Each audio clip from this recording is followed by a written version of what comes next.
c'est que avant de faire Toscane, je pensais que ma porte était tout le temps ouverte pour les gens. Je me valorisais beaucoup dans l'écoute. Je me valorisais beaucoup. On se rencontre une première fois, puis ce que vous allez vous souvenir de moi, c'est « Hey, t'es donc ben hot, Seb. » Il m'écoutait tout le long, il s'intéressait. Et je me suis senti important. Tu sais, moi, j'avais compris ça, là, dans les relations personnelles, interpersonnelles. C'est comme ça que je rentre en relation avec les gens. Beaucoup d'écoute puis de laisse d'espace. Puis, je pensais que donc ma porte était ouverte pour les autres. Mais en réalité, je faisais ça pour mon ego. Je faisais ça parce que ce que je voulais recevoir, c'est de l'amour. Puis me faire dire que j'étais bon. Puis je me souciais de ce que tu allais penser de moi quand tu ressortais de ça. J'ai découvert mon petit Sébastien, qui est le petit Seb qui est en recherche de valeur, de considération, d'impact et tout. Que pendant un bout, j'ai voulu chasser, que maintenant, j'aime beaucoup et que je me rends compte que mon unicité est dans ce petit-là. Mais moi, je pensais, dans le fond, je me suis rendu compte que derrière cette porte-là, c'était pas une porte, là, c'était un miroir, finalement. C'était moi, là. Je me regardais moi. Bienvenue à Meilleur Humain, Meilleur Monde, rencontre avec des entrepreneurs visionnaires du Québec. Notre invité aujourd'hui, Sébastien Dallaire de l'entreprise SD Maintenance. Bienvenue sur notre plateau. Toujours à mes côtés, mon associé, mon co-animateur et mon grand ami Normand Chadwick. Bonjour. Et mon nom est Tristan Laliberté. Normand et moi sommes tous deux du cabinet de services financiers Diversico Finances Humaines et on donne des conseils financiers à des gens d'affaires de la même nature que Sébastien. Sébastien, t'es parti de Montréal pour venir... t'es parti de Québec pour venir nous rencontrer sur la rive sud de Montréal. T'as même eu la chance d'écouter quelques-uns de nos podcasts. D'ailleurs, tu te décris comme quelqu'un qui en écoute beaucoup de podcasts de toutes sortes de nature. Ouais. Alors, question de commencer la chicane, je vais faire un petit peu ta biographie de l'entreprise.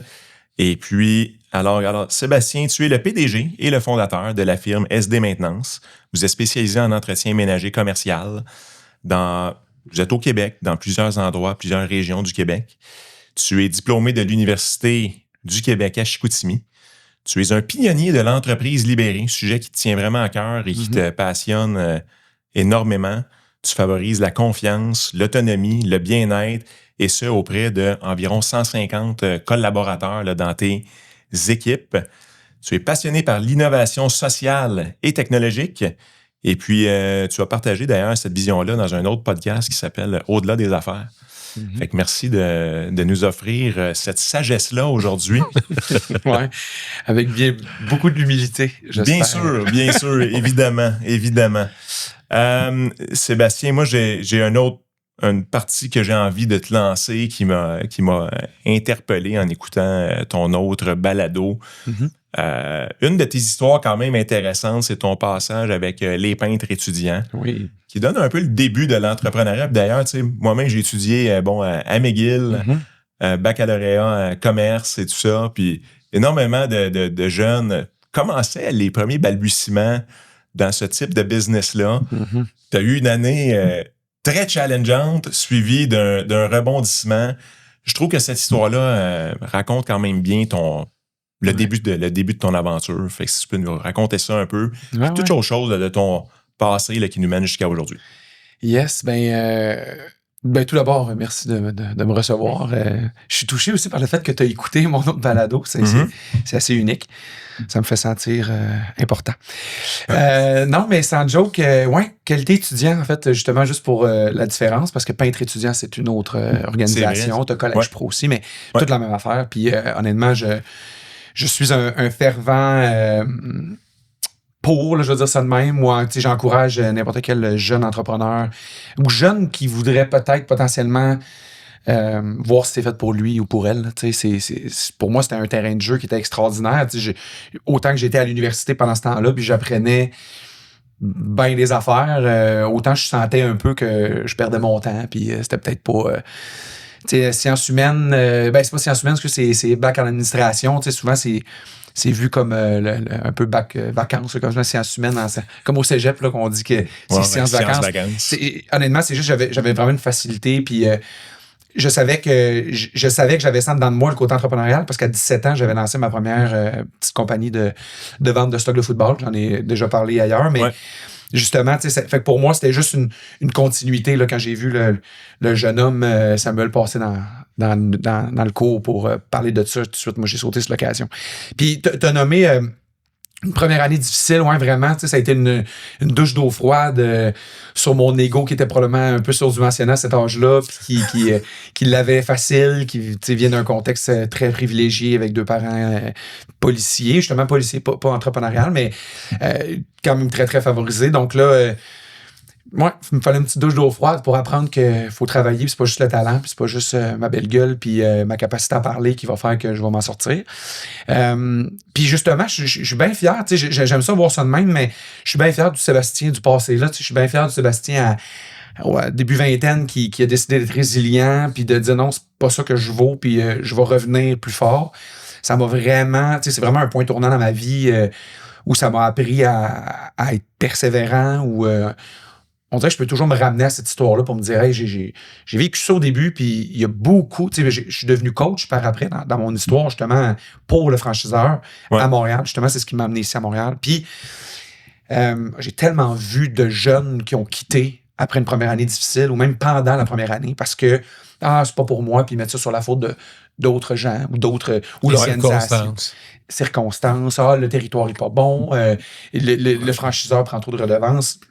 Parfait, là, c'est facile de tirer un d'un bord et de l'autre, mais moi, je préférais me regarder dans le miroir, puis je le savais très, très bien là, que j'avais pas fait tout ce que je pouvais faire. Donc, c'était quoi le défi? Qu'est-ce qui est arrivé pour nos auditeurs? Ouais, c'est une bonne question. Tu sais, c'est vraiment une super école parce que on commence avec du porte-à-porte à moins 30 en janvier pour vendre des services de peinture résidentielle qu'on va faire au printemps et à l'été. Fait que moi, j'ai 20 ans, j'ai aucune expérience. J'ai tenu un pinceau et demi là, en faisant la peinture de ma chambre 2 ans avant. C'est pas mal la seule expérience que j'ai. Puis là, OK, oui, on est formé, on est un peu accompagné. Je dis un peu, mais dans le sens que c'est vite, puis let's go. Là. Fait que là, moi, je cogne à votre porte, puis je dis, je referai ta peinture de ton stucco extérieur de ta maison. T'es comme, toi, t'es qui? Là, tu représentes une qualité étudiant. Fait que là, c'est beaucoup, beaucoup de résilience de sortir à tous les soirs, 3 heures de temps, cogner à des portes, de faire dire non 90% du temps, pour finalement réussir à décrocher une soumission. Puis après ça, arriver en soumission, estimer avec les calculs que tu as appris puis tout, mais que finalement, encore une fois, j'ai pas l'expérience. Puis là, il faut que je te convainque de signer avec moi, puis en plus, il faut que je parte avec 25% de dépôt, là. Parce que si je veux être capable de me financer pendant tout mon hiver, payer mes représentants porte-à-porte si je veux en avoir, juste me payer un peu parce que j'ai pas le temps de travailler ailleurs. Là. L'université temps plein, plus ça devient ta job. Puis moi, ce que j'ai fait, c'est que j'avais entendu, je suis bon là, moi, pour être lâche aussi. Là, autant que je suis persévérant, autant je suis quelqu'un de très passif dans. Je veux pas faire les choses 2 fois. Puis pour moi, je suis très, très bon délégué. Là, fait que c'était vraiment. Je ne sais plus ce que j'allais avec ça. Ben, tu parlais que tu avais t'avais fait beaucoup de porte-à-porte, tu avais la vision d'envoyer. C'est ça, fait que c'était vraiment tough. Puis, ouais, c'est ça, le 25% de dépôt. Puis là, tu sais, il faut que je réussisse à te convaincre, mais toi, tu me connais pas. Fait que, tu sais, c'était vraiment. Ah oui, c'est ça. Fait que j'avais entendu, excusez-moi, un autre gars de qualité étudiant que lui, ce qu'il faisait, c'est qu'il sortait des listes. En fait, il partait en auto, puis il faisait le tour des quartiers, puis il regardait les maisons qui avaient potentiellement besoin de peinture. Ouais. Puis il prenait en note les adresses, il cherchait les adresses sur Google, sortait le numéro de téléphone, puis il faisait juste des appels pour offrir « Hey, vous avez besoin de... » Fait que moi, je faisais ça, finalement. Mais c'était une raison pour rester sur mon divan, puis appeler pendant 1h30, puis finalement, c'est plat, j'ai pas de soumission. C'était moins froid qu'à moins 30. C'était moins froid, mais c'était moins efficace aussi. Puis c'était comme plus... Fait que bref, je résumerais ça par un poignage de cul. Puis l'année d'après... Ben, il fallait que je trouve une solution pour pas que ça arrive. Fait que ma solution, ça a été, tu sais, vous faire ça vite, là, ma solution, ça a été de me mettre dans cette situation-là, à ce moment-là, c'était de me mettre dans la merde. C'est niaiseux, hein, mais tu sais, j'étais trop confortable chez nous, là. Je l'avais trop facile. J'avais été dans les bars, dans les restaurants avant. J'avais quand même de l'argent. J'avais des parents, comme je disais tantôt. Tout allait bien. Fait que là, fallait que j'aie besoin de ça de chez nous. Dans le un peu, t'as challengé. Là, ouais. Fait que je suis allé chez Ford, puis je me suis signé un pick-up presque, je pense qu'il était 2010, pour quelle année. OK, mais... donc tu t'es créé une obligation financière pour avoir pas le choix de faire ce que tu avais à faire. Puis je me suis signé une location d'un bureau, Arvida. Fait que je me suis mis dans la merde là, à ce moment-là, puis j'ai dit, garde, j'ai pas le choix, là, j'ai des frais fixes de 1500 par mois, faut que je vende, faut pas le choix. Donc, ça a été parfait. Puis honnêtement, C'est d'autres moments dans ma vie où j'ai eu besoin de ça. Fait que ça a bien fonctionné. J'ai fini dans les tops, finalement, les 2 dernières années. Quoique, la première, j'avais fini 35 sur 36 franchisés au Québec.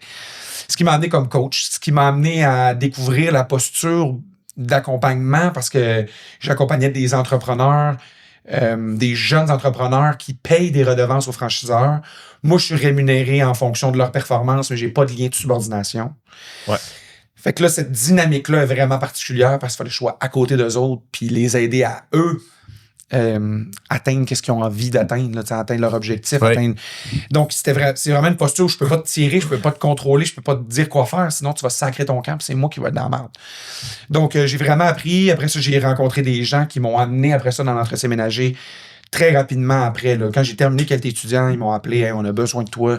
J'ai dit non. Je voulais redevenir entrepreneur, je l'étais plus depuis 2 ans. Tu sais, dans le fond, j'étais employé ou du franchiseur. Ouais. Donc là, moi, je voulais redevenir entrepreneur. J'ai dit non jusqu'à temps qu'on se fasse un deal de consultant.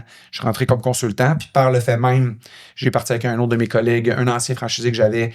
On a parti d'une compagnie de plancher de bois franc à Montréal, sablage, puis on connaissait rien là-dedans. Là. Ça, c'est une autre belle histoire. Donc, ça m'a amené à apprendre l'entretien, puis là, ben, après ça, le reste, c'est history, là, mais ouais, je peux... Fait que SD Maintenance... Le début du commencement de ça, c'est quelle date, quelle année, quelle vision, pourquoi? Fait que février 2019, officiellement, le lancement de SD Maintenance, où j'ai inscrit vraiment le nom. On parle de un peu moins 1 an avant que j'ai commencé mon mandat de consultation avec mes anciens partenaires à ce moment-là. Des gens que j'avais coachés pendant quelques mois chez Qualité étudiant. Puis... j'ai découvert cette industrie-là parce que, tu sais, moi, quand je rêvais être entrepreneur, quand j'étais jeune, puis que j'avais commencé à 17 ans en mettant les commandes sur la carte de crédit à ma mère, moi, je rêvais pas à être dans l'entretien ménager. Là, c'est pas un domaine que je dirais sexy. En tout cas, dans cette perception-là, plus jeune. Mais moi, ce que j'ai vu tout de suite, j'ai vu l'humain. Là. Moi, j'ai vu l'humain. Je suis rentré là-dedans, dans ce domaine-là, puis j'ai fait, ouais, mais d'un, ceux avec qui je travaillais, je comprenais pas de quelle façon ils pouvaient collaborer avec des humains comme ils le faisaient. Puis aussi, quand j'arrivais en soumission, puis j'entendais parler des autres entreprises dans le domaine, je trouvais que ça faisait un non-sens. On traitait vraiment les gens comme des numéros, puis si ça marche pas, ça ton camp, puis on te forme pas, ça vaut pas la peine. Tu sais, c'est comme... Il y avait vraiment une culture weird dans l'industrie, puis je voyais, on rencontrait beaucoup de monde qui avait une vieille vision. Ouais. Donc, pour moi, ça a été une opportunité, là. C'est mon côté entrepreneurial qui a dit, ouais, OK, c'en est une. C'est l'humain. Donc, j'ai commencé à faire ça. Mon mandat, c'était de sortir mes 2 personnes qui m'engageaient de l'entretien. Ils faisaient beaucoup de ménage eux-mêmes. Le but, c'était de bâtir une organisation. T'sais. Fait qu'en le faisant, j'ai découvert que ça fonctionnait. Là. Si je mettais au centre un peu plus l'humain, si on faisait attention, on prenait plus de temps pour écouter. Quelques petites affaires de base que j'avais appris en étant coach nous ont beaucoup aidé. Mais ce qui a été vraiment déclencheur, ça a été Chocolat Favori. Je le compte, là, je pense que je le compte dans Au-delà des affaires. Puis là, dans Chocolat Favori, ben, il nous dit, on te donne, oui, une succursale, mais à condition que tu ramasses toutes nos succursales à travers le Québec. Puis là, ben, on était comme, ben oui, pas de problème, monsieur Serré, on va faire ça, oui. Comme, t'es sûr, tu sais, il n'y a pas une compagnie au Québec qui veulent le faire, qui pensent qu'ils peuvent faire ça. Je dis, oui, aucun problème, on va vous faire ça. Mais moi, je le savais dans moi. Là. La seule raison pourquoi je disais ça, c'est parce que j'avais appris aussi dans la peinture actasif, ou tu sais, fake it until you make it. Il y avait absolument rien qui faisait du sens là-dedans. Puis quand je suis revenu voir mes partners pour dire, ouais, on a une opportunité chez Chocolat Favori, on a célébré une seconde jusqu'à temps que je dis, ouais, mais c'est parce que on a Sherbrooke, Gatineau, Chicoute, Québec, puis nous, on était sur la Rive-Sud de Montréal. Là. Ouais. Puis ça a été aussi le début de la fin de ma collaboration avec eux. Parce qu'eux ont décidé de dire, non, regarde, nous, on va rester sur la Rive-Sud. Moi, j'ai fait, non, il y a vraiment quelque chose derrière ça. Imagine si on ramasse des clients qui sont pas québécois, un client nous apporte 25 succursales, ben là, on fait rien que bâtir de même des relations. Puis, tu sais, j'adorais la décentralisation. Puis, ce qui m'a aussi fait aimer la décentralisation, fait aimer la confiance, puis toute la culture qu'on a aujourd'hui, puis la recette qui rentre chez SD, c'est le fait que quand j'ai recruté mon premier mandat, mon premier collègue à Sherbrooke, j'étais juste tellement transparent sur ce que j'avais besoin, puis j'étais vulnérable, là, avec du recul. Je faisais quasiment pitié au téléphone. Là, moi, j'ai plus besoin que toi, tu as besoin de moi. J'étais à 2 heures de route de toi. Je peux pas venir te remplacer si t'es pas là. Si le ménage n'est pas correct le lendemain, on va juste perdre le contrat. Fait que ce que j'ai reçu comme comme retour, c'était extraordinaire. Tu sais, c'était un lien de confiance qui se crée vite, puis qui ont envie de prendre soin de moi. Ils ont envie de le faire parce que ça leur tente, parce qu'ils comprennent pourquoi. Fait que, mais ça prenait beaucoup de temps. Tu sais, c'était des longues conversations, mais pour moi, ça valait la peine. Là. Je veux dire, j'étais en joue là, sur ma table de cuisine, dans mon 4,5. Là. Fait que, tu sais, pas de problème. On va jaser un bon bout pour que ça puisse accrocher. Fait que j'ai découvert vraiment tout ce côté-là, cette belle humanité-là. Honnêtement, cette croyance-là qui, tranquillement, pas vite, est venue très fondatrice de ce qu'on est aujourd'hui, qui est l'humain, il est de bonne foi, il veut contribuer à quelque chose de plus grand, il veut faire du bien. Juste donne-y le contexte favorable, donne-y les circonstances qui s'y prêtent, pour que ça se prête. Fait que ça, j'ai découvert ça vite. Fait que moi, j'ai dit, OK, let's go, là. On va pas à québécois. Moi, j'étais là, ambition, let's go. Fait que là, mes partners, j'étais rendu partner à ce moment-là, là, quelques mois après, puis ils ont dit, ouais, non, nous autres, non. Fait qu'on, ça s'est arrêté de même, puis SD a parti, donc, avec Chocolat Favori, parce que la façon qu'ils m'ont racheté mes parts, ça a été de me laisser Chocolat Favori. Garde ce dossier-là, puis exact. Je comprends. Ouais, c'est comme ça que l'idée est partie, là, pour répondre à ta question. Fait qu'en gros, t'as sauté en bas de la falaise en disant, je vais bâtir les ailes dans ma chute. Ouais, pas à peu près. Pas à peu près. Fait que là, ça t'a permis de, tu sais, tu nous parlais un peu en coulisses de ton modèle d'affaires, comment, bon, fait que là, partons de Chocolat Favori, parce que c'est ton premier, puis c'est lui qui a donné lieu au deuxième, puis au troisième, je présume. Puis là, 150 collaborateurs plus tard, il y a quelque chose qui a fonctionné, visiblement. Parce que là, tu signes un contrat où est-ce qu'il y a, je sais pas, peut-être une dizaine ou une vingtaine de localisations, j'imagine, là, tu sais, à cette époque-là. Oui, à cette époque-là, puis là, tu peux pas juste attendre d'avoir 10 clients à Sherbrooke, 10 clients à Gatineau, tu sais, t'as dit au gars, je m'en occupe, là. Exact. Fait que littéralement. Comment t'as bâti ta business qu'elle ait cette agilité-là territoriale? En fait, à la base, fait que ce qui s'est passé à la base, c'est que j'ai pris l'opportunité des succursales pour y aller vraiment au compte-gouttes. Je recrutais en fonction des besoins des succursales que lui, il voulait qu'on intègre un à la fois, tu sais. Puis fait que là, la première affaire, ça a été de découvrir que Colin, en 1 an et demi, à intégrer des succursales, puis d'intégrer, puis se ramasser. On était autour de 10-11 avant COVID. Quand la COVID a pété, je pense qu'on ouvrait la 11e, on a fait la même. Fait que... mais là, moi, je vivais ça, je me rendais compte qu'on avait moins de plaintes que sur les doigts de 2 mains en 1 an et demi, 7 jours de ménage, 2h30 de ménage par nuit. C'est du chocolat collé sur le plancher, c'est vraiment difficile. Fait que là, moi, ça me donnait vraiment confiance de fonctionner en côté. Il y a un couple de clés de succès qui ressortaient de ça, là. Premièrement, temps planifié au lieu de temps travaillé, la façon qu'on paye. Regarde, moi, voici le mandat que j'ai, je pourrais te donner 2h30, qu'est-ce que t'en penses, toi? Moi, je suis d'accord avec ça fait du sens, je suis allé visiter. Okay, si tu sauves du temps le lundi, mardi, parce que c'est plus relax, ben, tu sais, tu reprends, même si tu dépasses un peu jeudi, vendredi, si tu es correct, ouais, regarde, fait du sens. Finalement, ils ont toujours été gagnants, là, on s'entend, là. Je voyais les moyennes, là, puis ils sauvaient minimum 15-20 minutes par jour à toutes les fois. Après ça, la grande flexibilité de l'horaire où ils rentrent quand ils veulent, tant que c'est fait avant l'ouverture le lendemain. L'auto-remplacement, je commençais déjà ça. Là, je les encourageais dès l'intégration de dire, as-tu quelqu'un dans ton entourage qui pourrait te backer s'il arrive quelque chose? Ouais. Fait que là, je les encourageais, je payais les heures. Là, je dis, regarde, forme-les ton frère, ta soeur, ton ami, ta blonde qui pourrait te dépanner s'il y a quelque chose. Fait qu'on le faisait proactivement. Fait que s'il arrivait une bad luck dernière minute, il était autonome pour la gérer, tu sais. Puis justement, dans le processus d'entrevue, moi, je viens d'un profil RH, dans le fond, que j'ai... Fait que oui, c'était bac en admin vacances, mais j'ai quand même appris des affaires. Puis entre autres, ce que j'avais appris, c'était de faire des bonnes entrevues. Puis là, ben moi, je savais ce que j'avais besoin, puis l'autonomie était clairement un des premiers critères. Fait que dans mes mises en situation, dans tout ça, c'était fait pour... T'es tout seul au monde, man, là. Qu'est-ce que tu fais? Ouais. Fait qu'on part de là pour faire une transition tranquillement, que là, on part sur Chicoutimi, puis moi, je viens du Saguenay. Puis le Saguenay, ben, c'est une petite région bien particulière, bien tripante, où mon cœur est encore aujourd'hui. Et j'avais beaucoup d'amis qui se sont lancés en affaires ou qui ont été chiro, tu sais, puis vu que j'avais mon parcours dans la qualité étudiant, j'avais aussi rencontré du monde, tu sais, qui venait de la région, d'autres entrepreneurs et tout. Donc, là, moi, je faisais juste publier nouvelle succursale à Brossard en Chocolat Favori, nouvelle à Blainville. Et là, mes amis m'écrivaient, hey, on aurait besoin de nous autres à Chicout. Fait que là, moi, je descendais, faisais 5 heures de route, me voir ma mère en même temps. Puis mon père aussi. Faut être sûr que tout le monde est content. Et là, je faisais la soumission. Je signais le deal quand j'étais loin. Je faisais mon recrutement de loin. J'y allais juste pour former l'employé. Je le rendais complètement autonome, je repartais. Je faisais ça de même, là, j'ai fait ça une couple de fois. Mais ma densité a commencé vraiment à arriver au Saguenay. Puis là, quand t'es rendu peut-être, je sais pas moi, une dizaine de mille de facturation par mois, là, une affaire de même, continue d'augmenter, là, je me suis dit, c'est sûr, ça serait quand même cool que j'avais pas besoin toujours de descendre, puis peut-être que ça serait bien qu'il y ait quelqu'un qui est capable aussi de continuer à développer et tout et tout. Fait que là, le concept de coordonnateur régional est arrivé dans ma tête. Mon premier, ça a été mon père. Mon père qui venait d'être retraité de la police. Ça a fait quelques semaines, quelques mois, mais c'était pas exactement ça fonctionnait pas super bien pour lui. Puis tu sais, c'était pas naturel. Fait que finalement, je sautais à mon frère. Mon frère, lui, qui était dans les bars, il était une bonne gueule, il était bon que le monde.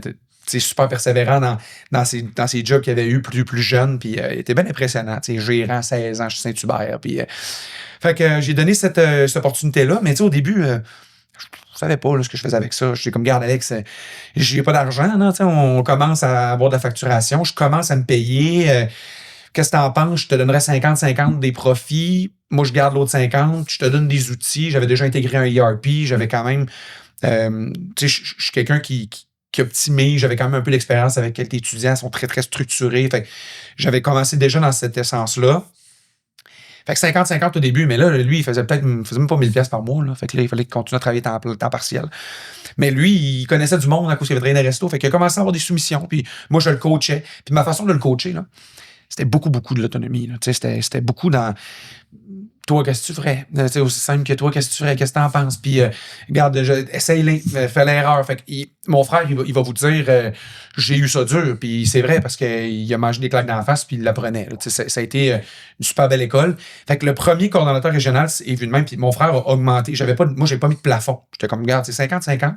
Puis, tant mieux, là, le jour que tu feras 300 000 de salaire, moi, je vais être bien heureux. Là, tout le monde va être gagnant. On a réajusté la formule, finalement, parce qu'on s'est rendu compte que les marges ne faisaient pas de sens. Mais on a quelque chose de similaire à ça encore aujourd'hui. Fait que, vu que ça a été le premier coordonnateur, moi, ma vision, mon utopie à ce moment-là, qui est encore très vivante aujourd'hui, c'était pas de silo. Je voulais un coordonnateur régional qui s'occupe de faire autant le développement que de coordonner les opérations. De ce que j'avais appris, c'est que je voulais, moi, c'était vraiment important pour moi que ça soit opération-driven. Tu sais, ça soit la capacité de production, puis comment ça se passe sur le terrain qui drive la croissance possible. Pas le contraire. Qualité étudiant, là, autant que c'est débile, c'est trippant, on était tellement encouragés à signer, puis à signer, puis à signer. L'enjeu était toujours la production. On avait toujours de la misère à produire. Puis moi, j'ai été quelqu'un de très, très soucieux. J'ai jamais eu une plainte de qualité étudiante. Je livrais mes parents, je pense, m'ont trop enseigné non, tu respectes les engagements. Oui, là, fait que ça, pour moi, c'était non négociable. Mais j'ai tellement vu du monde se péter à la gueule, puis pas faire faillite, mais sacrer le camp, pas livrer, puis c'était le siège social qui reprenait ça. Fait que pour moi, je voulais que ça soit motivé par les opérations à la base. Oui. La première façon que je le voyais, c'était il faut que ça soit une personne unique. Mais là, je savais très bien, moi, qu'on n'est pas à... Je veux dire, la vie, c'est pas l'utopie. L'utopie, c'est correct. Moi, j'adore l'idée qu'on tende vers une utopie. Ça nous amène à faire des choses dans la meilleure façon possible. T'sais. Fait que là, Alex, il y avait bien des responsabilités. Il faut qu'il gère l'approvisionnement, il faut qu'il fasse les soumissions, il faut qu'il intègre l'employé, il faut qu'il fasse les entrevues, il faut qu'il le forme, il faut qu'il fasse idéalement les inspections de qualité, il faut qu'il reprenne s'il y a un problème, il faut qu'il fasse des remplacements, des vacances. Écoute, des tâches là, de coordination, il y en a une, puis il y en a une autre. Puis moi, mon rôle était, avec un petit centre de service qui commençait à se dessiner, c'est de l'aider à ce que sa vie soit tout le temps plus facile. J'étais à son service, puis lui, l'idée, c'est qu'il est au service de son monde. C'était ça la philosophie. La philosophie, c'était avec ton enveloppe budgétaire, tu augmentes ton salaire autant que tu es capable, autant que tu peux, mais à un moment donné, tu vas prendre de cet argent-là puis tu vas le distribuer à des gens qui voudront eux aussi prendre plus de responsabilités. Dans l'idée de l'épanouissement, moi, c'était ça. C'était l'idée de, au lieu que ça soit juste lui puis une autre personne qui rentre en gestion, un coordonnateur adjoint ou peu importe, là, ou un adjoint administratif, il y a 3 clés, là. Optimisons puis automatisons tout ce qu'on est capable au niveau procédural, processus. Chez nous, là, on une business sans papier depuis le début, ça fait partie d'une grosse clé de succès. On travaille en avec une firme depuis le début. On est, je pourrais faire un podcast juste sur comment on a bâti notre infrastructure. C'est extraordinaire. Je suis vraiment, vraiment fier de ce qu'on a développé. Fait qu'on a tellement sauvé de temps nos cours d'eau que c'était un peu la philosophie de dire le plus possible, le mieux. Plus tu vas avoir une structure à ton soutien, à ton service, plus tu vas être capable de travailler sur ce qui apporte de la valeur. Fait que l'idée, c'est délègue tranquillement pas vite les tâches qui n'ont pas trop de valeur, puis qu'il y a des personnes sur le terrain qui vous seraient bien contents, eux autres, de faire un petit 100$ de plus par semaine pour aller chercher de l'approvisionnement, aller faire une inspection de qualité, former quelqu'un sur le terrain. Je me disais, plus il va y avoir de monde qui ont quelques petites tâches de même, plus tu augmentes ton engagement, plus tu augmentes ta mobilisation, puis plus ça devient des vecteurs de ton leadership, puis plus ça s'auto-gouverne. C'est un effet domino, là. Un effet domino, un beau cercle vertueux, là, tu sais. 3 facteurs. Ça, c'est ton premier. Tes 2 autres. Donc, optimiser. Fait que je disais, ouais, c'est ça. Fait que, tu sais, optimiser puis rendre Tous efficace. les processus. Tous les processus. Travailler majoritairement en proactivité. Ça veut dire, dans le fond, là, c'est le concept de jardin. Là. Moi, le concept de jardin m'habite beaucoup. C'est une métaphore qu'on utilise beaucoup dans le leadership. C'est long de starter un jardin. Ça prend du temps. Il faut que tu mettes les mains en terre. Il faut que tu aies les bonnes conditions. Il faut que tu donnes de l'eau. Il faut que tu sois comme à l'écoute. Il y a certaines plantes qui y vont, certains fruits et légumes qui fit en fonction de la région, en fonction tellement de variables. Ben, c'est la même affaire. Moi, j'ai enseigné à mon frère, prends le temps que ton monde, prends le temps de les connaître, prends le temps de savoir leur aspiration, prends le temps de les faire rêver, prends le temps de leur présenter ta vision de toi, de ton territoire, puis la mienne. Très rapidement, moi, écoute, ça peut-être première année et demie, j'avais déjà fait 5 vidéos de 10 minutes que tout le monde écoutait quand il rentrait chez nous, avec un processus avec un petit examen d'une couple de questions à la fin. Tu sais, j'avais vraiment ce souci-là dès le début pour que les gens, quand ils font le ménage, sont en train de se dire « Je suis pas rien qu'en train de faire du ménage. » D'un, je contribue à faire briller le client. Ça, c'est une nouvelle phrase que pour nous, notre expérience client, c'est aider à faire briller. Ouais. Fait clairement qu'il y avait ça. Mais même moi, au début, j'étais vraiment à l'extrême. Je me disais le client, le service qu'on offre au client, ça va être un effet collatéral. Je n'avais presque rien à foutre.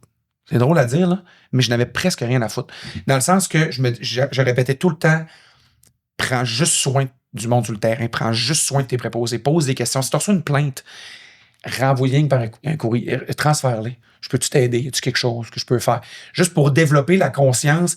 Puis aussi, on les mettait les clients en contact avec l'employé aussi, pour qu'ils sentent, lui, il y a une responsabilité, il y a une imputabilité par rapport à un humain, pas par rapport à je vais garder ma job ou pas.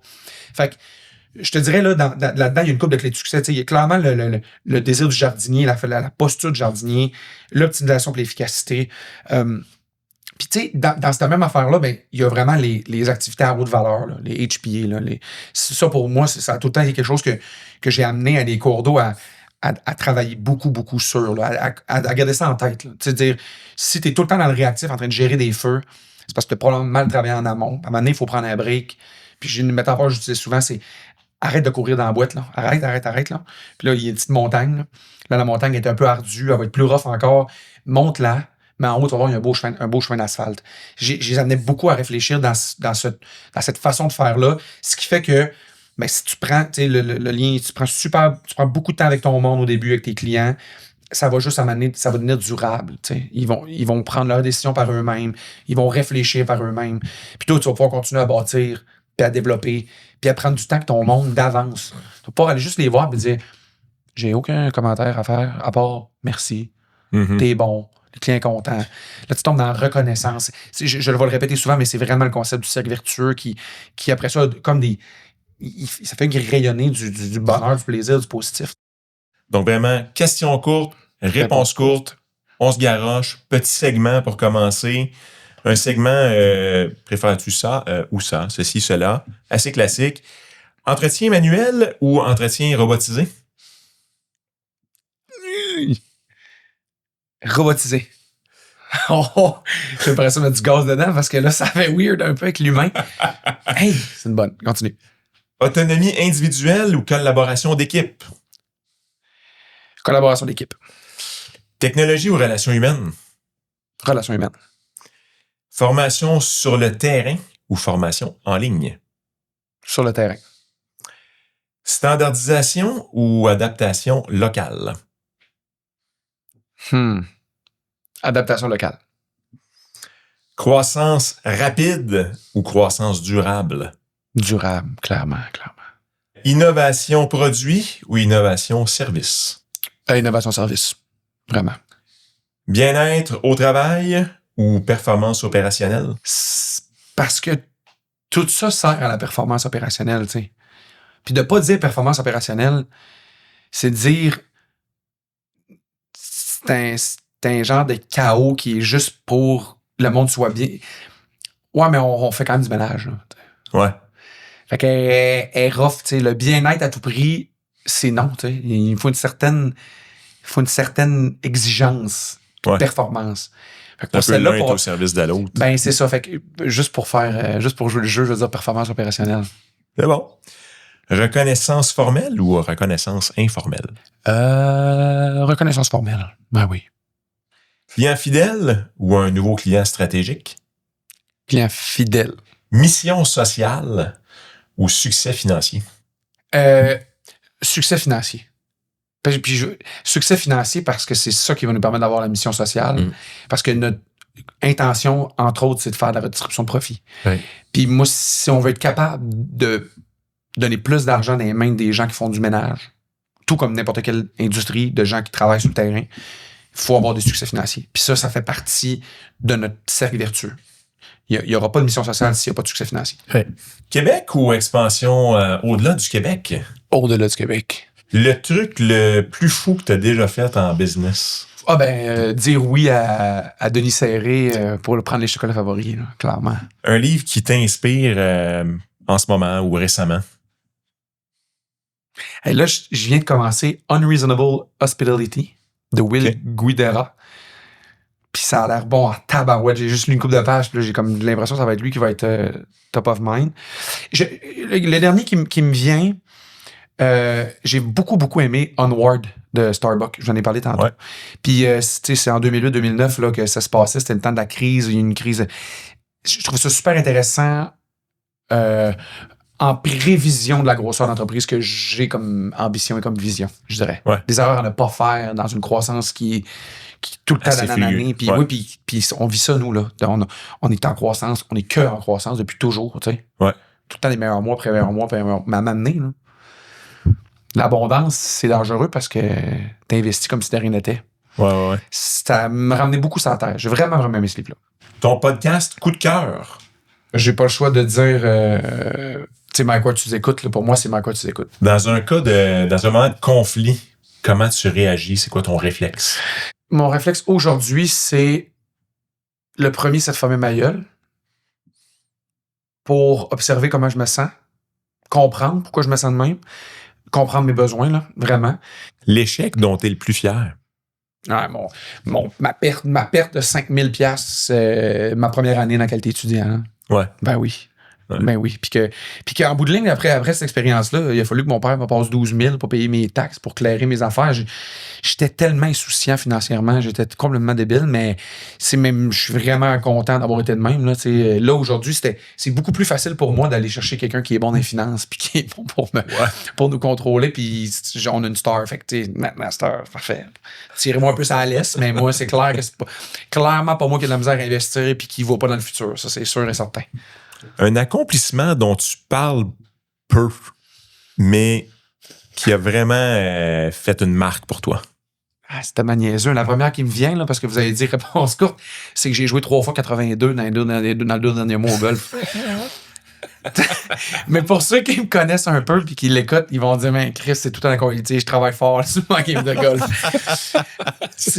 Écoute, c'est celle-là, je peux vraiment trouver quelque chose d'autre de plus brillant, là, mais ça fait partie de moi. Là, Ben, ça, j'allais dire, ça fait partie ça fait vraiment de toi. partie de moi. Effectivement. Ouais. J'ai ce côté-là compétitif encore, puis je viens du football, je viens du sport compétitif. Fait que pour moi, c'est une belle...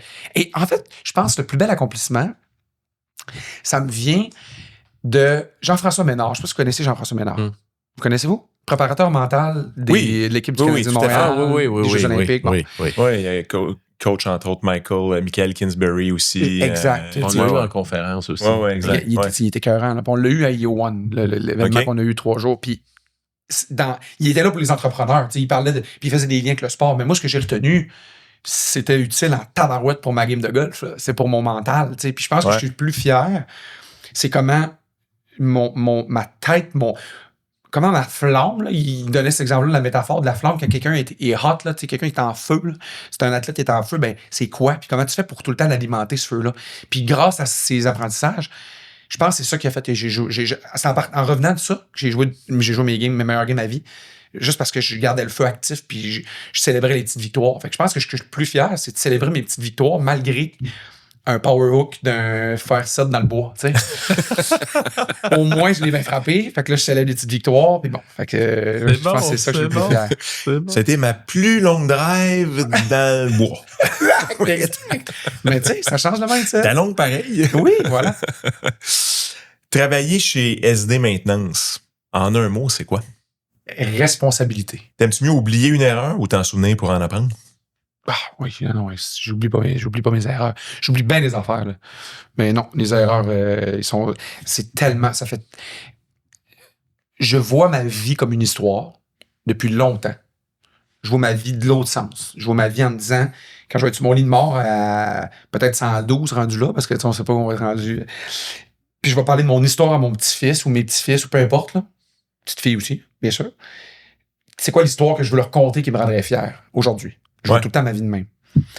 Puis une histoire sans erreur, sans plot twist, sans... C'est vraiment Il n'y a pas de jus jus là-dedans. Absolument. Puis la plus belle partie de mon histoire, c'est tout le temps mon début où je me suis pété à la gueule en commençant. Fait non, mais puis j'en ai une panoplie de belles erreurs qui ont fait des gros tournants. Ah non, je les accueille, les erreurs. Vraiment. Le pire mythe à propos de l'entreprise libérée. Le pire mythe, c'est le mythe dans lequel j'étais il n'y a pas si longtemps encore.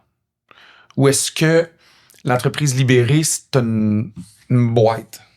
Puis que, en fait, le pire mythe, ça, c'est mon mythe à moi. Okay? Je veux dire mon mythe que moi j'avais. C'était la meilleure façon, la seule bonne façon de faire les affaires, selon moi, c'est l'entreprise libérée. Fait que là, je sacrais tout d'une boîte. Ce qui était pas ça, c'était pas bon. J'étais même rendu dans le jugement. Fait que ça me crée une distance avec d'autres entrepreneurs, puis d'autres gens, puis d'autres organisations, parce que je me pensais meilleur, parce que je nous pensais meilleur. Puis honnêtement, je nous pense extraordinaire, fier, mais pas meilleur nécessairement. Dans le fond, c'est que ça n'a aucun rapport avec la boîte. C'est ce que nous autres, on a voulu vivre. Puis moi, ce que j'ai voulu vivre, c'est là-dedans que ça se matérialise. Peu importe comment tu l'appelles, peu importe comment ta vie, l'important, c'est que ta vie comme ça te tente de la vivre.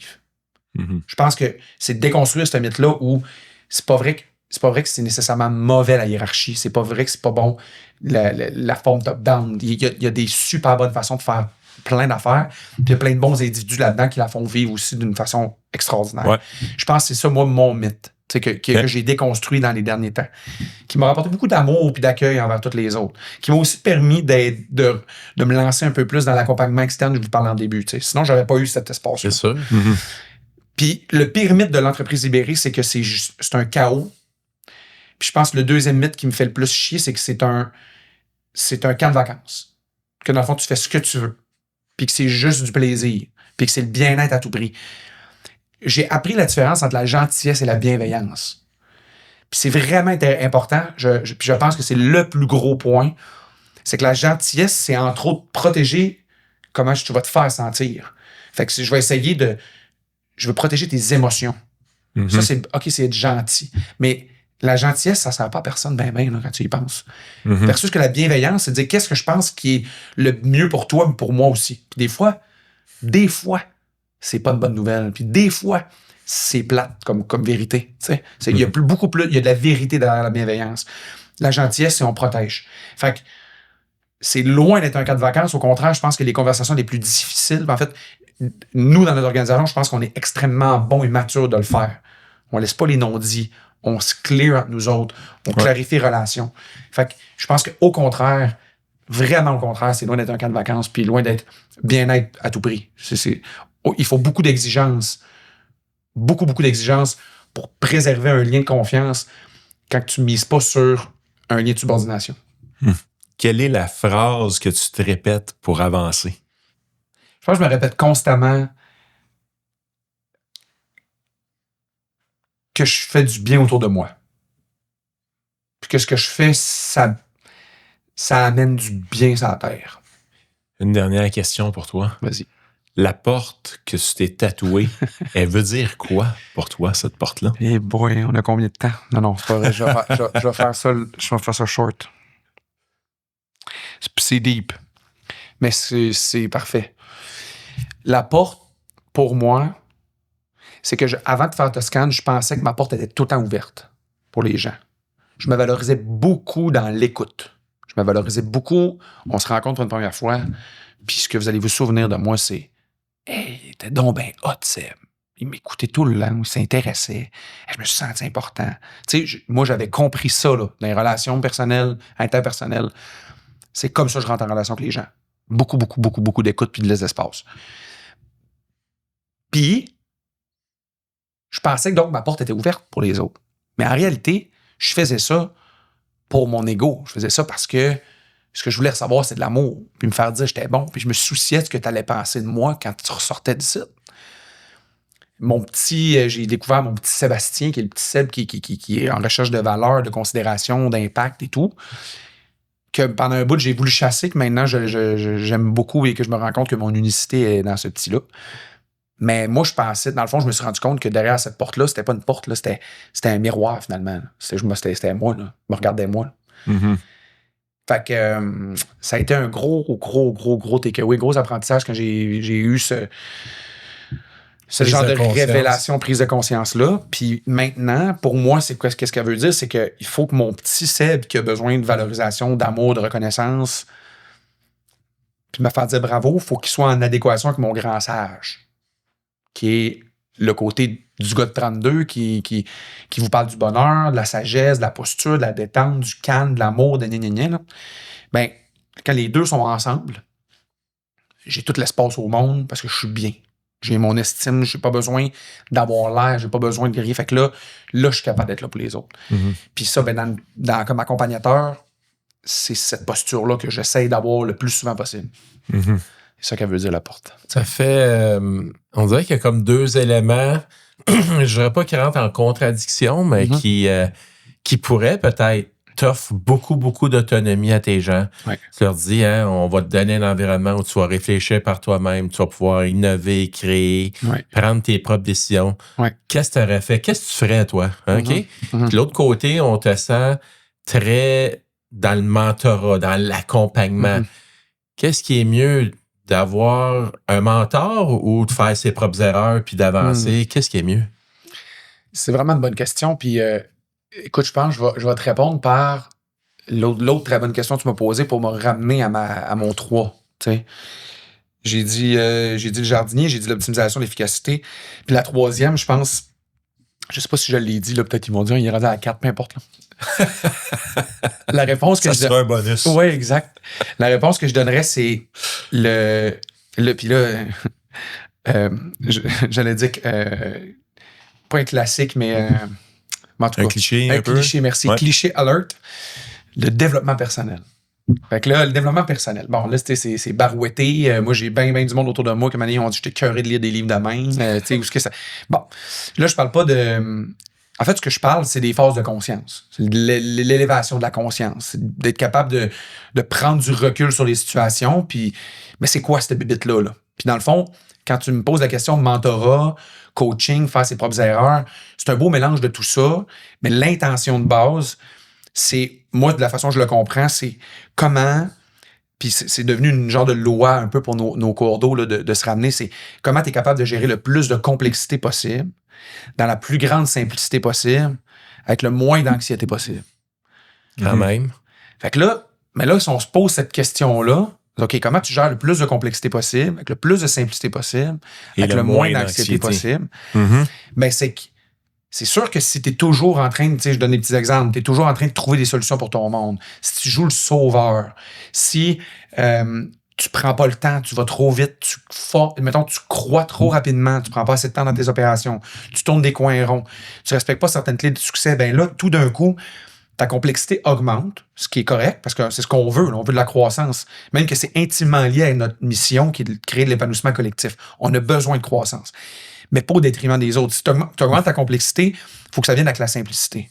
Moi, j'ai réussi dans ma posture, dans mon rôle. On est rendu tout près de 150 collaborateurs, on s'en va vers 200. Il y a une croissance organique très fonctionnelle. Je suis impressionné comment ça va. Puis moi, ma job à moi est tout le temps plus simple, à tous les jours. Tu sais, je suis ici aujourd'hui, je fais l'aller-retour, j'écoute des podcasts, c'est parfait. Je baigne dans énormément autant de regroupements, je me nourris de plein d'affaires parce que ça fait déjà presque 3 ans que je suis plus dans les opérations. que je parle plus à un client, puis je travaille plus que 80% de mon temps sur l'organisation. L'idée, c'est, c'est ça que je veux insuffler. Je veux que tous mes leaders deviennent ça. Puis pour ça, ben, on est capable de le faire grâce à la culture de confiance. Parce qu'ils sont pas nécessaires à micromanager et à contrôler. Mais pour ça, tu as besoin de t'élever dans la conscience. Tu as besoin de comprendre tes propres schémas. Tu as besoin de comprendre qu'est-ce qui, toi, te déclenche émotionnellement. Sur quoi tu as besoin de sauver puis de prendre le contrôle. Quand quelqu'un t'arrive avec « Hey, ça va pas » ou je vais te donner un exemple. Ben, un client qui t'appelle la deuxième fois cette semaine, il est pas content parce qu'on n'est pas parfait, hein, en passant, même malgré tout ce qu'on fait là, ce que je vous dis là, ça reste des humains qui font du ménage, puis une toilette, ben, ça se peut qu'elle ait été mal lavée. Ben, c'est la deuxième fois, là, puis là, le coordonnateur, lui, il voit son enveloppe budgétaire, puis là, il voudrait investir prochainement, il voudrait augmenter son salaire. Là, il y a une possibilité de perdre son client. Là. Rendu à 2 fois, 3 fois, puis le client dit là, j'ai des soumissions moins chères que vous autres, parce que, by the way, on n'est jamais les moins chers. Mais là, le coordonnateur, il y a 2 façons de réagir. Il va réagir d'une façon panique, peur. La panique puis la peur, c'est intimement lié au contrôle. Et là, si tu veux rester dans la confiance, c'est une posture interne. Là. C'est une façon de gérer ses émotions, c'est une façon de voir la vie différemment. Là, puis là, il y en a qui vont voir ça de micro, qui vont dire « Ah, c'est fille, tabarouette. Je suis content. Je vais pas sacrer. Bien attrapé. Chantal va être contente. Fait que là, je vais prendre le contrôle, puis là, je vais intervenir avec l'employé, je vais lui dire trouver des solutions, je vais être là le soir, je vais comme prendre... Mais pendant que tu es en train de faire ça, là, tout d'un coup, ta journée, là, où tu avais peut-être planifié 3 heures de réflexion l'après-midi pour bâtir un projet d'amélioration, tu as tout laissé ça de côté pour gérer ta peur. Fait que là, mais moi, quand on a au-dessus de 150 collaborateurs puis des leaders partout au Québec, là, si je commence, moi, à snapper sur toutes les situations... Tu n'as plus de vie. Oublie ça. Terminé, over. Comme beaucoup de leaders, beaucoup d'entrepreneurs qui, je comprends la réalité, là, c'était peurant, là. C'était peurant. Ça fait, on va faire du profit pour la première fois cette année, tu sais. On a volontairement investi dans l'humain, mais c'était peurant, là, je le comprends. Tu sais, tout était peurant, là. Je veux dire, c'est moi qui ai mon nom partout, c'est moi c'est moi qui arrange le crédit de 800 000, on n'a pas 800, mais en tout cas, mettons 500 000 et sa tête. Tu sais, c'est moi qui ai le risque. Il faut toute une posture puis un travail sur soi pour être capable de dire je ne laisserai pas panique aller, je ne laisserai pas à peur, je vais continuer à rester dans la confiance. Puis en le faisant, en restant dans la confiance, ben, ça permet d'avoir une bonne intervention avec le collègue qui va être durable, dans le sens que je vais l'aider à lui apprendre dans cette situation-là. Puis après ça, la prochaine fois, à lui le régler le problème tout seul. Tu sais. Puis même avec le client. Fait que, donc, pour revenir avec ma boucle d'élévation de la conscience, c'est que tu n'as pas le choix, donc, pour prendre du recul sur des situations puis être plus élevé. Mais c'est drôle, mais il faut que tu fasses un travail sur toi. Tu sais. Faut que tu transformes toi avant de transformer le collectif. Puis ça, pour moi, je pense que c'est ça qui répond à... C'est un mélange de... Moi, en tant que mentor ou coach, je ne dois pas jouer le sauveur. Fait que j'ai un ou une cours d'eau qui m'arrive en panique, puis qui braille, puis qui capote. C'est pas moi qui vais aller parler à ton collègue, qui va aller parler à tes clients. Cette difficulté-là, c'est correct que tu la vives, mais je vais quand même être là pour te réconforter, être là pour toi, pour t'aider, puis te faire cheminer, puis voir c'est quoi l'apprentissage derrière ça. Hey, le temps passe tellement vite. Des boys, mais ça. Tu parlais tantôt un monde encore plus complexe, mais avec avec plus de simplicité et moins d'anxiété. Ouais. L'intelligence artificielle, c'est quoi le rôle que ça a là-dedans? Puis comment tu vois ça, toi? Très bon lien, Normand. Dans le fond, pour moi, le plus important, c'est que les outils, tout comme la structure, soient au service de l'intelligence collective. J'aime beaucoup le terme, je l'ai entendu quelques fois je pense à Blaise ou à, mettons, Dominique Tremblay. Clairement que, donc, ça doit être au service de l'intelligence collective, mais surtout, moi, je pense, puisque c'est ce que j'ai vécu dernièrement, c'est ce qui m'a beaucoup rassuré par rapport à l'intelligence artificielle, c'est que c'est vraiment un beau véhicule pour favoriser l'épanouissement, tu sais. Dans le fond, je pense qu'on a peur sociétalement, mais il y a beaucoup de penseurs. Il y a comme une école de pensée en ce moment puis moi, je suis un gars optimiste, je suis un gars positif, puis j'ai envie de faire partie de la solution plus que... Puis j'ai envie de l'apprendre, puis de le comprendre, puis de le maîtriser pour voir, OK, comment interagir, puis comment moi, je peux continuer à être sur mon X, puis comment moi, je peux continuer à être heureux, puis comment je peux continuer à avoir un impact positif dans la vie des gens avec le AI. Parce qu'il y en a qui se sentent menacés par... Absolument. Puis je le comprends, parce que le AI nous amène à travailler, à mettre en priorité les capacités d'adaptabilité, puis la gestion du changement. Dans le fond, le AI nous amène à aujourd'hui, c'est pas pareil que demain. Puis on l'est déjà dans cette culture-là. Mettons, les 10 dernières années, on pourrait s'en parler, mais il y avait quand même une évolution différente. Aujourd'hui, là, qu'est-ce que tu t'en vas sur je ne veux pas donner ton curseur ou Claude 4, là, puis tu lui demandes, puis il code pour toi. Tu n'as même plus besoin de programme. On rentre dans un autre univers. Fait que là, ce qui est vraiment intéressant, je pense, pour les organisations comme la nôtre, c'est que vu qu'on a mis les gens dans des chaises, puis pas dans des chaises parce que la chaise, elle change, mais dans un contexte où ils doivent innover littéralement pour, premièrement, gérer plus de complexité avec plus de simplicité.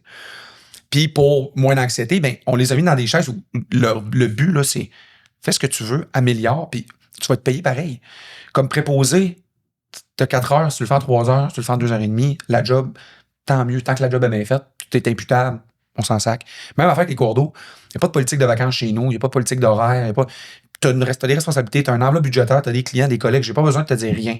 Fait que c'est tout en ton avantage, c'est tout en notre avantage à chacun dans l'organisation en ce moment d'utiliser le AI.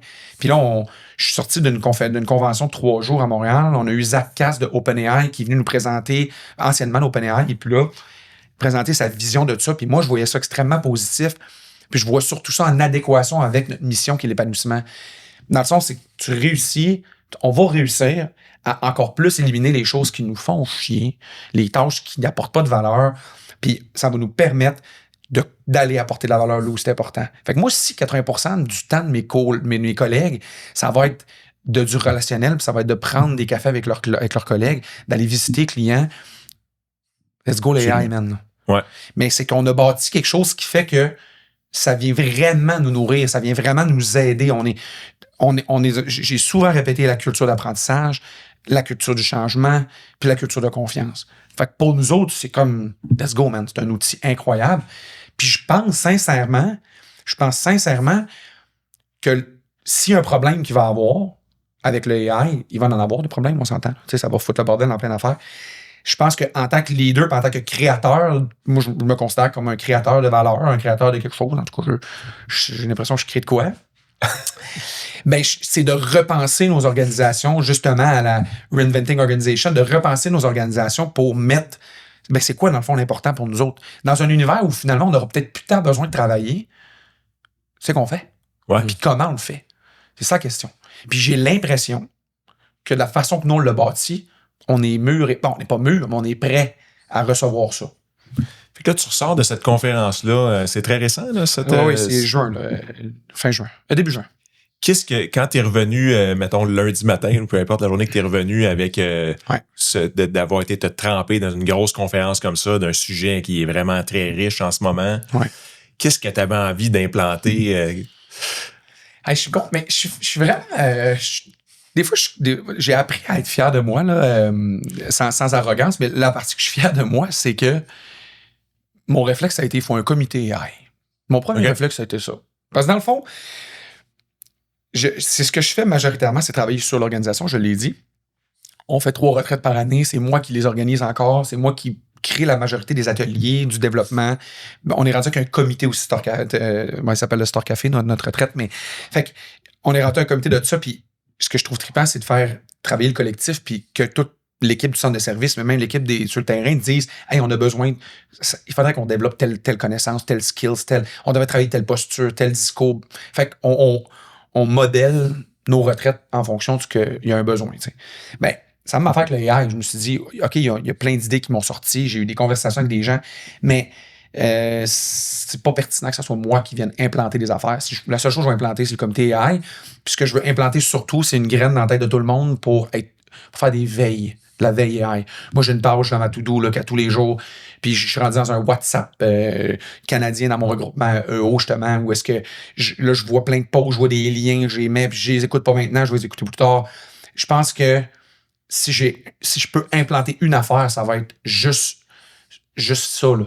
Soyons conscients que c'est une question de vie ou de mort si on s'y intéresse ou pas. Littéralement. Là. Ouais. C'est un peu ce que Zach Cass disait. C'est comme il y a des organisations qui vont y aller. Il y en a d'autres qui iront pas. Puis ça va tellement aller vite pour ceux qui vont y aller que malheureusement, on va voir une nouvelle tendance de consolidateurs. Là. Nous autres, c'est sûr qu'on est efficace 10 fois ce qu'on est là aujourd'hui. peux te dire qu'on va cogner à la porte une couple d'entreprises qui font encore des factures papier. Là. Ouais. Fait que je pense que c'est ça. Je pense que c'est de juste semer la graine de plus de gang. Oui, on a une culture d'apprentissage. Oui, on est tous dans des bonnes postures. On s'amuse, on a une vie équilibrée, mais là, il y a peut-être une petite urgence. Ça serait que tous on soit soucieux que ça arrive, puis il faut le prendre de front. Ouais. Je pense que c'est le même, je le vois, moi. Fait que tu as parlé d'une couple de groupes. Tu as l'air de quelqu'un qui était. Ouais. Tu sais, t'as parlé de développement personnel. Tu as parlé de ton groupe EO, là, Entrepreneurs Organization. Ouais. Tu nous as parlé en coulisses aussi de Toscane, qui était autour du développement personnel, notamment. Ouais. Parle-nous un peu de ces différentes structures-là de soutien que tu es allé puiser de l'énergie là-dedans, puis puiser des idées. Partage-nous un peu là, comment tout ça te soutient et soutient ton organisation. Oui, bien, tu sais, la prémisse, c'est que quand j'ai lancé SD, puis j'étais dans mon appartement au 8401 avenue du Chardonnay, pourquoi je l'ai dit, mais on dirait que ça me fait plaisir de me souvenir de ça. J'étais avec mon très, très bon ami Hugo Perrin, qui était un associé avec nous autres, puis qui m'a permis de partir de l'organisation. C'était ma marge de crédit au début. Là. Il me passait 10 000. Je recevais la paye, pas la paye, mais le chèque, puis je revirais le 10 000. Ça a été de même, là, le yo-yo, une couple de mois en ligne. Puis je me souviens, dans le fond, quand j'ai quitté, en fait, moi, j'arrivais le soir, lui arrivait le soir, lui travaillait encore chez Qualité Étudiant, il est parti d'une compagnie qui s'appelle Sévère, puis il revenait le soir, puis on pouvait passer littéralement 4 heures dans la cuisine, les deux à côté, en se faisant notre poulet, puis on jasait, là. Juste, on jasait, là, tu sais, non-stop. C'est de même tous les soirs de la semaine, puis la fin de semaine, on voyait d'autres mondes de business. Puis, fait que je baignais depuis que j'avais rentré dans la Qualité Étudiant. Je baignais dans un environnement extrêmement stimulant avec plein de leaders qui voient les choses d'une façon différente, puis on parlait de nos enjeux et tout et tout. Quand je suis parti à Québec, je connaissais moins de monde, quoique j'avais quand même une facilité, il y a beaucoup de monde du Saguenay qui sont là. C'était correct au niveau amical, ma blonde est extraordinaire, ma blonde est psychiatre. Fait que je suis nourri aussi d'un côté très, très, même scientifique, mais aussi profond au niveau de l'humain. Mais j'avais quand même le côté de solitude de l'entrepreneur qui est relativement classique de ce que je comprends. On est quand même assez unique comme bébite, puis on est aussi assez unique comme pression là, de qu'est-ce qu'on a sur nos épaules. Donc, c'est Hugo qui avait rentré à IO Montréal. Puis il m'a parlé de son affaire, parlé de ses retraites qu'il avait à toutes les années, son regroupement tous les mois. Il dit, c'est littéralement comme un CA personnel. Dans le fond, c'est comme une manière d'aller à quelque part où tu n'as pas besoin de convaincre les autres. On part tous à la même place. On part tout avec le même. Puis le décorum, la façon que IO fonctionne, c'est fait en partage d'expérience. On donne pas de conseils. On n'a pas le côté Joe Blow où tu devrais. Qui est pour moi, je ne sais pas pour vous, mais qui est pour moi plus gage de fermeture. J'ai plus envie de te dire, ferme donc ta gueule, tu connais pas ma réalité. Fait que bon, je suis de mon côté un peu anticonformiste, libre, là, je sais pas, mais. Fait que, bref, pour moi, ça répondait vraiment à mes besoins. Je suis rentré dans le groupe. Je me suis impliqué sur le conseil d'administration dès la première année. Puis c'est un regroupement qui est autogouverné, dans le sens que c'est créé par les entrepreneurs, géré par les entrepreneurs, puis pour des entrepreneurs. Fait que tu t'impliques ou tu t'impliques pas, tu vas recevoir l'équivalent de ce que tu investis comme temps. Fait que moi, j'ai dit, regarde, let's go. Si j'ai bâti une business, je veux en du temps. Puis mon but, c'est de travailler en amont. Fait que je m'implique. Fait que c'est trippant parce que j'ai rencontré, maintenant, je suis proche d'une 60aine de membres qui sont tous des entrepreneurs avec un chiffre d'affaires plus haut qu'1 million, qui ont tous 20%. Minimum de l'organisation, c'est ça pour IO. Fait que je suis très, très nourri. Ça a été mon premier groupe. Mon deuxième, ça a été Toscane. Mais Toscane, j'ai entendu parler de ça grâce à Steve Bussière de PNB, qui est aussi un pionnier dans l'entreprise libérée. Aujourd'hui, c'est Dominique Tremblay que vous avez reçu, qui a pris la place. Mais Steve, je me souviens encore, là, je faisais ma formation d'intégration dans IO. On a dîné ensemble parce qu'il est venu... je pense que c'est ma formation de modérateur, excusez-moi. J'étais avec lui, puis on dîne, puis il y a quelqu'un qui m'avait dit, Steve, il est en entreprise un peu comme la tienne. Et moi, c'était la première fois que je rencontrais quelqu'un comme moi. Quelqu'un qui pensait un peu comme moi. Fait que vous pouvez comprendre que pendant 1 heure, bon, là, je parle beaucoup, mais je suis quelqu'un d'extrêmement curieux. J'ai les bombardé de questions, puis il pourrait vous le dire. Je l'ai bombardé, il y a genre toutes, là. Puis là, il y a des affaires qu'il ne savait pas trop. Une couple de mois après, il m'a juste écrit, hey Seb, je commence à co-animer Toscane, telle affaire, m'envoyer la documentation. J'ai fermé mes yeux, même pas regardé, j'ai dit oui, j'embarque. Il dit, je pense que ça serait bon pour toi. Parfait. J'avais automatiquement une grande confiance en lui. Fait que tantôt, on a parlé, c'est un beau parallèle, je pense, on a parlé de la transformation individuelle pour être capable d'avoir un impact sur le collectif. C'est vraiment ça, Toscane. C'est 5 modules de 2 jours. C'est une communauté, dans le fond, qui se crée, là, parce qu'on est des cohortes, mais c'est toute la façon que Toscane a été bâtie, c'est pour soutenir, aider, développer, accompagner des leaders qui désirent avoir une posture plus basse, une posture, justement, plus de coach, là, le fameux triangle là, dysfonctionnel entre le sauveur, la victime et le coach. Là, c'est comment tu peux vraiment devenir en posture d'accompagnement. Donc, moi, ça m'a appelé tout de suite. Puis, tu sais, je veux dire, je l'ai fait en 2 ans. Comme je disais tantôt, j'ai eu un petit problème de santé. Fait que j'ai manqué les 4 derniers modules de la première année. Je l'ai fini l'année passée. J'ai eu la chance de le faire avec mon frère aussi. Okay. Dans le fond, on l'a fait ensemble. Puis, ça a été vraiment, écoute, c'est extraordinaire. Je pense que c'est ça qui m'amène, qui m'a nourri le plus au niveau... clairement, au niveau intérieur, là. Tu sais, suite à ce passage-là, je me suis fait tatouer sa jambe, là. Là, je vous montrerai pas, là, parce que c'est un peu weird, mais je me suis fait tatouer une porte, là. Tu sais, il y a un exercice de porte, ça m'a tellement interpellé. Je me suis dit, à tous les matins, quand je vais aller aux toilettes, moi, le voir. Ça va me le rappeler. C'est littéralement ça que j'ai. T'aurais pu te le mettre dans le front, au moins tu l'as laissé à la jambe. T'as raison, au miroir, tu sais, mais je me dis, c'est peut-être un peu invasif. Fait que, donc, ça m'a beaucoup, beaucoup parlé. Puis encore aujourd'hui, je suis proche de la communauté. J'ai rencontré ma coach qui m'a accompagné, qui m'accompagne encore, Catherine, qui aussi, elle, qui a parti du Cercle des leaders avec moi. Fait que tantôt, on parlait de grappe de raisin un peu, où que là, tout d'un coup, j'ai rentré dans, tu sais, j'ai IO qui était mon premier, puis après ça, Toscane. Puis Toscane m'a amené le Cercle des leaders, où là, on est rendu une petite gang, là, plus dans un format d'entreprise.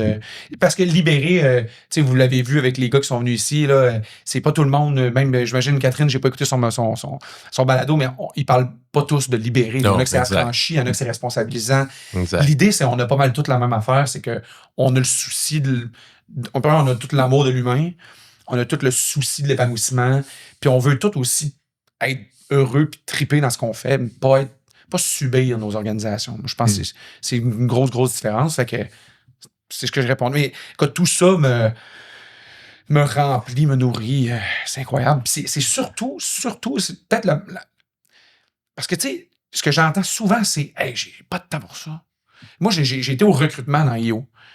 Puis je parle aux entrepreneurs pour ces cercles. Puis ils me disaient « Non, je vais me libérer du temps, puis après ça, je vais rentrer. » Bon, moi, je pense que c'est ça, là l'erreur. C'est quasiment l'inverse. T'as pas le temps de pas y aller. Exact. Il y a un coût de renonciation. Mets-les dans ton horaire. Comme toutes les autres affaires que tu as mis dans ton horaire, tu vas le respecter. Ouais. Mets-les dans ton horaire, puis arrange-toi pour y arriver. Puis quand tu vas y arriver, c'est malade parce que là, tu vas travailler proactivement sur toi, tu vas apprendre des affaires, et là, tu vas en générer du temps. Ouais. Tout le monde arrive dans ces groupes-là avec la même affaire. J'ai pas de temps, je veux travailler sur l'organisation, je veux arrêter de travailler dedans, je veux arrêter d'être indispensable, puis je veux commencer à vivre, être heureux. Pas travailler 80 heures semaine, puis voir mes enfants. Pas mal ça, là, que les entrepreneurs veulent. Ouais. Fait que moi, je me suis dit, regarde, je suis dans 3 affaires plus qu'une, puis je vais être sûr de vivre la vie que je veux vivre. En parlant de temps, on n'a plus de temps. Ouais. On a terminé. C'est pas grave. T'étais sur une belle lancée. Je trouve que tu finis même en très grande force l'entrevue. C'est gentil. Écoute, super belle énergie. Vraiment, je n'aurais pris un autre heure. Fait on disait en coulisses, il va falloir faire une trilogie, mais peut-être qu'on te réinvitera à un moment donné. Fait que je retiens cette passion-là. La culture de confiance, je trouve ça intéressant quand tu as nommé ça. Ouais. Toute la culture d'épanouissement. T'as 32 ans, pas encore d'enfant, mais t'es déjà rendu à un niveau d'avoir réussi à te libérer. Parce que tu sais, finalement, l'entreprise libérée, c'est... Tu t'es donné de la liberté à toi-même à travers tout ça. Chapeau. Il y en a que ça leur prend jusqu'à 50-60 ans avant d'y arriver, puis, ou d'autres pratiquement jamais. Alors vraiment, écoute, moi, j'ai beaucoup de choses qui m'ont interpellé. On va être ensemble d'ailleurs sur votre cercle des leaders avec donc Diversico embarque avec votre belle gang. Fait que on a hâte de continuer d'évoluer cette conversation-là là, avec vous autres. Écoute, vers la fin, tu as parlé de ne pas subir l'entreprise. Je pense que tu as bien résumé toute ta philosophie puis tout ce qui t'a drivé au fil de tes années, malgré, encore une fois, juste 32 ans. C'est quand même incroyable. Félicitations, je veux dire, très inspirant. On parle qu'on veut amener notre podcast, oui, aux entrepreneurs, mais à ceux qui se passionnent de l'entrepreneuriat ou qui ont la fibre, comme toi, tu l'as eu à 17 ans, puis dire, écoute, c'est quoi mon modèle, c'est quoi mes exemples, où est-ce que je m'en vais? C'est le fun de t'entendre, vraiment. Merci beaucoup. Merci à vous autres, puis c'est vraiment ça. Je trouve que ça résume bien c'est ça mon intention. C'est ça mon intention, c'est ça mon.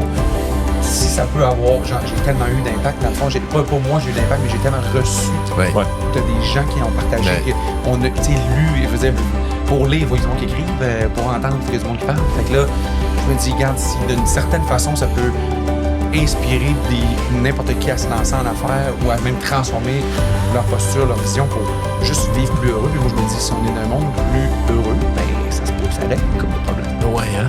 Tout à fait. C'est ma vision des choses. Ben, merci beaucoup d'être venu nous rencontrer, Sébastien, de nous raconter de la belle histoire.